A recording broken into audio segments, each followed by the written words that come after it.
Assalamu alaikum. Yesterday we have discussed the consolidation, basic concept of consolidation और उसमें हम लोगों ने बात की थी कि कब हम लोग एक्वायर करते हैं कंपनी को और जब एक्वायर करते हैं तो हमने कब कंसोलिडेशन करनी है। तो बेसिक हम लोगों ने चीज़ों को डिस्कस किया था कि हमारे पास सिग्निफिकेंट कंट्रोल होना चाहिए, हमारे पास डिसीजन मेकिंग पावर होनी चाहिए। अगर ये सारी चीज़ें अगर हमारी सब्सिडरी है कंपनी, तो हम सब्सिडरी की कंसोलिडेशन करेंगे। पेरेंट कंपनी की जिम्मेदारी है उसने सब्सिडरी की कंसोलिडेशन करनी है for profit and loss for balance sheet. Before doing, before preparing the consolidated profit and loss and statement of financial position, what we have to do, हम लोगों ने वर्किंग्स प्रिपेयर करनी है, कुछ एडजस्टमेंट्स हैं, उन एडजस्टमेंट्स पे काम करना है and those adjusted figures will go into profit and loss and balance sheet. तो हम उस पर बात करेंगे कि मैक्सिमम 5 वर्किंग्स हैं जो हम लोग कंसोलिडेशन से पहले बनाते हैं इन F7 and FFA as well. FFA के लेवल पे इतना ज़्यादा आपसे वर्किंग्स नहीं बनवाई जाएंगी, बट आपको इन चीज़ों का पता होना ज़रूरी है। When ever he could ask you कि आप रिटेन अर्निंग बता दें मुझे, ठीक है, आप मुझे ग्रुप रिटेन अर्निंग बता दें, आप मुझे सब्सिडरी की रिटेन अर्निंग बता दें, ही माइट आस्क यू, ठीक है, एनसीआई का मुझे नंबर बता दें, गुडविल बता दें। So for that we have to prepare these workings. So first of all जो वर्किंग वन है वर्किंग वन क्या है हमारी? ग्रुप स्ट्रक्चर है। ग्रुप स्ट्रक्चर क्या है? इस वर्किंग में हम लोगों ने बताना होता है कि what parent company has acquired, how much parent company has acquired on which date। जिस तरह कल हम लोगों ने एक एग्जांपल में बात की थी कि हमारी पेरेंट कंपनी ने अगर मोर देन 50% कंपनी को ओन किया है, एक्वायर किया है, ठीक है, तो उसकी हम लोगों ने कंसोलिडेशन करनी है। जब हमने कंसोलिडेशन करनी है, साथ ही हम लोगों ने देखना है कि हमने एक्वायर किस दिन किया, हमारी एक्विजिशन डेट क्या है। जो भी एक्विजिशन डेट है उस एक्विजिशन डेट के बाद हम लोग क्या करेंगे? कंसोलिडेशन करेंगे। अगर मैं बात करूं तो वर्किंग वन ग्रुप स्ट्रक्चर हमें क्या प्रेजेंट करता है? हमारा ग्रुप स्ट्रक्चर के बारे में बताता है, ठीक है, और की एलिमेंट्स क्या है कि पेरेंट कंपनी ने कितना कंट्रोल लिया सब्सिडरी का, किस डेट को लिया, और जिस डेट को हम लोगों ने एक्वायर किया कंपनी को, उस डेट के बाद से हम लोगों ने कंसोलिडेशन करनी है। जिस जैसे कि हम लोगों ने प्रॉफिट एंड लॉस में देखा कि हम लोग प्रो रेट कर रहे थे। अगर ईयर एंड उसका 31 दिसंबर है और हम लोगों ने अक्टूबर में एक्वायर किया, तो हम लोग अक्टूबर के बाद से कंसोलिडेशन करेंगे, like for October, November and December for 3 months. हम 3 मंथ्स का रेवेन्यू लेंगे, 3 मंथ्स के कॉस्ट ऑफ गुड्स सोल्ड लेंगे, 3 मंथ्स के एक्सपेंसेस लेंगे and then we will prepare the profit and loss, consolidated profit and loss of parent plus subsidiary. उसमें हम लोगों ने बाकी एडजस्टमेंट्स देखी थी, तो अगर आप उसको देखना चाहते हैं तो आप प्रीवियस वीडियो को एक दफ़ा देख सकते हैं।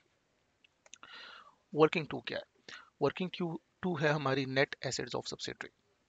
नेट एसेट्स ऑफ सब्सिडरी क्या है कि हम लोगों ने इसमें बताना है कि हमारे जितने भी एसेट्स हैं सब्सिडरी के, इस वर्किंग टू ने बहुत सी जगहों पे यूज होना है। गुडविल की कैलकुलेशन में यूज होना है इसने, ठीक है। तो पहली बात हम क्या देखेंगे? हम देखेंगे कि हमारे नेट एसेट्स ऑफ सब्सिडरी क्या है at acquisition, at reporting. At acquisition का मतलब क्या है कि जिस दिन हमने एक्वायर किया था तब हमारी सब्सिडरी का शेयर कैपिटल क्या था, शेयर प्रीमियम क्या था, रिटेन अर्निंग्स क्या थी, और एट रिपोर्टिंग उसका share capital, share premium and retain earnings क्या थी। As we all know, share capital क्या है? शेयर कैपिटल आपका नॉमिनल वैल्यू, जो आपकी पार वैल्यू, बुक वैल्यू होती है, उसमें जो आपके शेयर्स की वैल्यू होती है उसको हम लोग शेयर कैपिटल कहते हैं। Share premium, that is difference between your market value and your par value, जो भी शेयर प्रीमियम है। रिटेन अर्निंग्स वी नो क्या होता है, cumulative profits of the business till now, from the start of the business till now, जो भी उसके profits हैं, कैमुलेटिव प्रॉफिट्स हैं, एक्यूमुलेटेड प्रॉफिट्स हैं।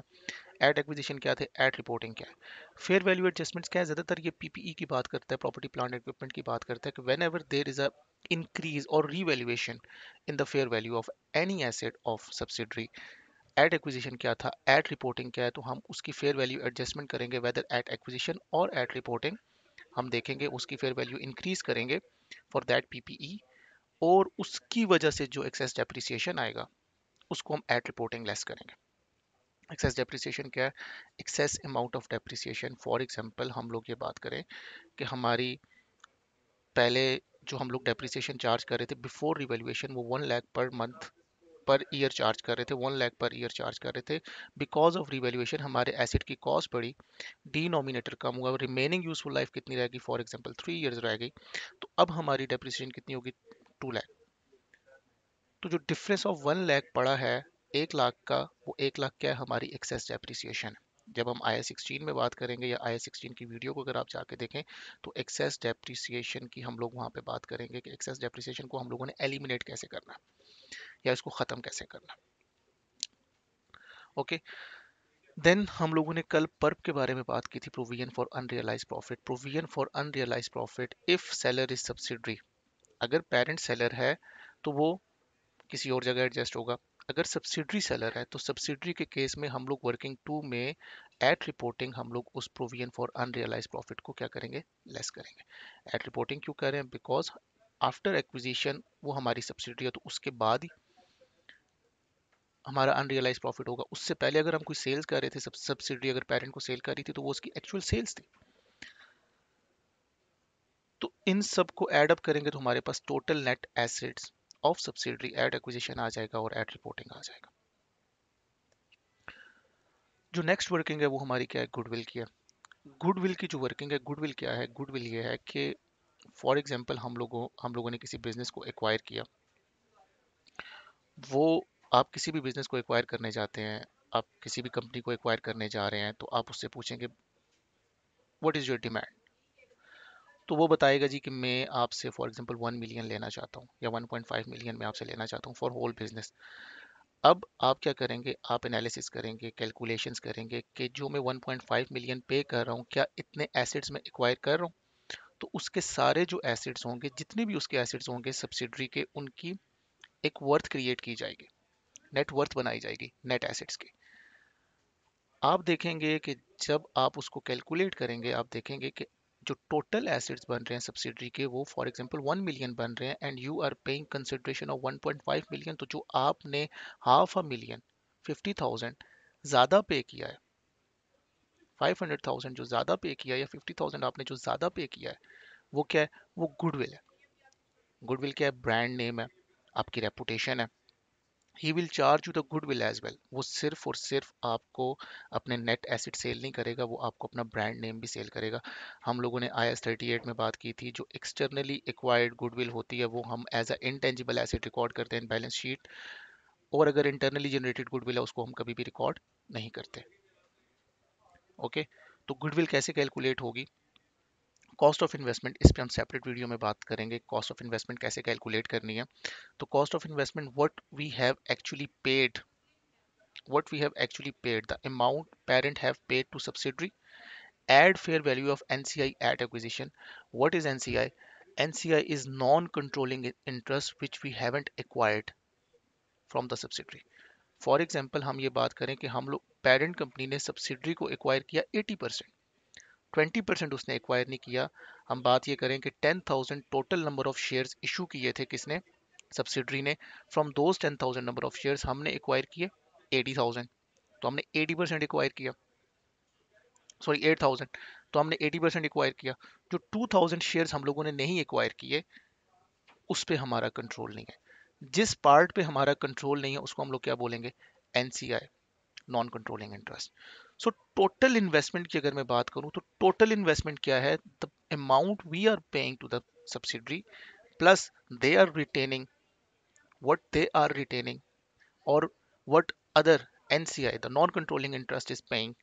तो फेयर वैल्यू उसकी क्या है ये तो आपको गिवन होगी। अगर गिवन नहीं है तो आप ये देखेंगे कि 2,000 शेयर्स आपने छोड़े, एक शेयर की मार्केट वैल्यू क्या है, फॉर एग्जांपल एक शेयर की मार्केट वैल्यू है 5, तो फेयर वैल्यू ऑफ NCI क्या है, 2,000 मल्टीप्लाई बाय 5, ये फेयर वैल्यू ऑफ NCI जो 2,000 शेयर्स आपने एक्वायर नहीं किए उनकी फेयर वैल्यू क्या है। सो टोटल उसने अपनी वर्ड्स बताई, कॉस्ट ऑफ इन्वेस्टमेंट बताई, from that cost of investment हम लोग लेस करेंगे fair value of net assets of S subsidiary at acquisition, जो कि हमने वर्किंग टू में कैलकुलेट किया था एट एक्विजिशन। जो हम लोगों ने बात की थी कि at acquisition fair value of net assets में share capital, share premium, retain earning, fair value, पर्प, ये सारी एडजस्टमेंट्स हुई हैं। तो एट एक्विजिशन क्या है, जो at acquisition fair value of net assets हैं, उन नेट एसेट्स को जब हम लेस करेंगे तो जो एक्सेसिव अमाउंट हम लोग पे कर रहे हैं as a investment to subsidiary वो हमारी क्या है, गुडविल है, and that goodwill will be recorded as a intangible asset in your statement of financial position. So this working was very crucial. ये बहुत क्रूशियल वर्किंग है और अक्सर एग्जामिनर इसके बारे में सवाल पूछता है. तो जब भी आप बैलेंस शीट बनाएंगे, स्टेटमेंट ऑफ फाइनेंशियल पोजीशन बनाएंगे, तो definitely you have to write the goodwill on the face of financial statement, and for that you have to create this working. So now you might be getting कि हम लोगों को ये workings बनाने की जरूरत क्यों है. Before preparing the statement of financial position हम लोग इन वर्किंग्स पे काम करेंगे, because these amounts will be presented on the face of statement of financial position and profit and loss. Okay.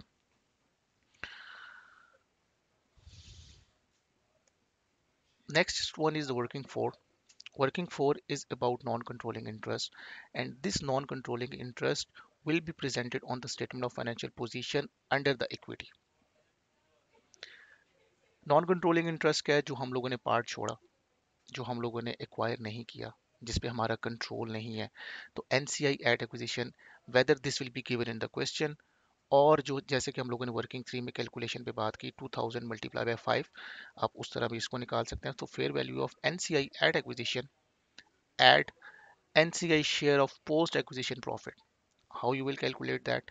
जो वर्किंग टू में आपका एट एक्विजिशन आ रहे थे टोटल्स, एट रिपोर्टिंग आ रहे हैं, इन दोनों का डिफरेंस जो भी है, that difference multiply by number of share you have left, the percentage you have left. आपने परसेंटेज कितनी लेफ्ट की, 20% आपने एक्वायर नहीं किया, 80% आपने एक्वायर किया. तो at acquisition minus at reporting, let say 20,000 आ रहा है, तो 20,000 मल्टीप्लाई बाय 20%, ये share of profits post acquisition NCI के. आफ्टर एक्विजिशन जो भी प्रॉफिट के शेयर्स बन रहे हैं एनसीआई के, वो आप एनसीआई एट एक्विजिशन में ऐड करेंगे, तो एनसीआई एट रिपोर्टिंग डेट आपके पास आ जाएगी. और this NCI at reporting date will be presented on the face of statement of consolidated statement of financial position under the equity. अगर हम साथ में बात करें तो वर्किंग फोर क्या है, NCI is presented in the equity on the consolidated statement of financial position. Elements क्या है, NCI at acquisition based on the fair value और proportionate method. Post acquisition profit, NCI share of profit after acquisition, NCI reflect the value attributable to the minority shareholders. ये हमारे minority share holders हैं, जे NCI हमें ये present कर रहा है. The last one is working five, that is the group retained earning. Group retain earnings क्या है, आपकी पेरेंट्स की retain earning, what parents are is earning after the acquisition, और टोटल उसकी रिटेन अर्निंग्स क्या है. अगर मैं इस पे बात करूं तो हमारे इसकी वर्किंग क्या है कि आपको गिवन होगी फाइनेंशियल स्टेटमेंट्स, गिवन होंगी फाइनेंशियल स्टेटमेंट्स में बिफोर एक्विजिशन के आपको पेरेंट्स की रिटेन अर्निंग दी हुई होंगी. आपने वो 100% रिटेन अर्निंग लेनी है, उसमें ऐड क्या करना है, पेरेंट के शेयर फ्रॉम सब्सिडरी. अब लेट से हम लोगों ने कल प्रॉफिट एंड लॉस में बात की थी कि पेरेंट का शेयर क्या बन रहा था, 1,12,000 आई गेस. जो प्रॉफिट आया कंसोलिडेटेड प्रॉफिट एंड लॉस आया, उसमें से पेरेंट का शेयर कितना था, 1,12,000. वो 1,12,000 आपने क्या क्या करना है, पेरेंट की रिटेन अर्निंग में ऐड करना है. और if there is a PURP, if seller is parent, जब सेलर सब्सिडरी था तो हम लोगों ने पर्प को कहाँ एडजस्ट किया, नेट एसेट्स में एडजस्ट किया of subsidiary. If seller is parent तो वो कहाँ पे एडजस्ट होगा, ग्रुप रिटेन अर्निंग में. तो कल हम लोगों ने बात की थी ग्रुप रिटेन अर्निंग, पर्क की जब बात की थी तो वहाँ पे हमने डबल एंट्री भी देखी कि इफ़ सेलर इज़ पेरेंट तो हम लोग ग्रुप रिटेन अर्निंग को कर रहे थे, और अगर सेलर सब्सिडरी था तो हम लोग सब्सिडरी की रिटेन अर्निंग को एडजस्ट कर रहे थे.